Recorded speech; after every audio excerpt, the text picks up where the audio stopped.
In this video, we're going to use interval notation. It says use interval notation to express the following. The set of all numbers greater than or equal to -6.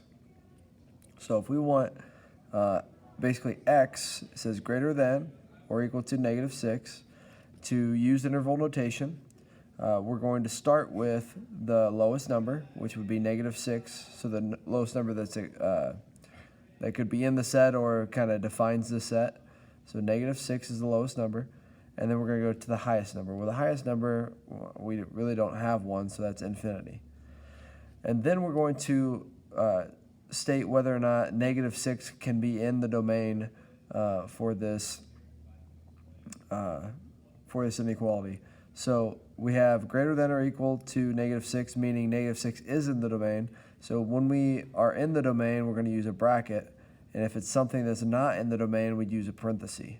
So bracket states that -6 is part of the domain for this inequality. And then this parenthesis here states that infinity is not in the domain. And the reason we put a parenthesis here is because infinity is not a number. So this just goes on forever. So this can't be in the domain. It's not a number. So -6 to infinity would be the set of all numbers greater than or equal to -6. Let's try another one.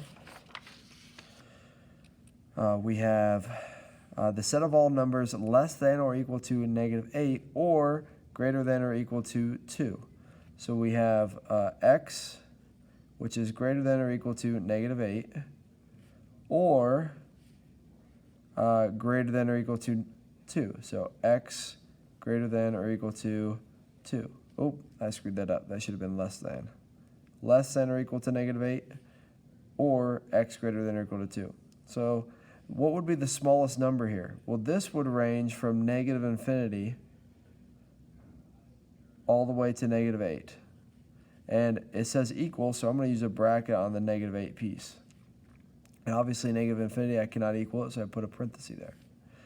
And then it says or x greater than or equal to 2, so we use what's called a U, or a union, to combine this set with this other set that we're about to write. Well, the smallest number for this set would be 2, and the largest set, it says x greater than or equal to 2, would be infinity. So we have a bracket because of the equal sign, and a parenthesis because of the infinity sign. And that's how you use interval notation.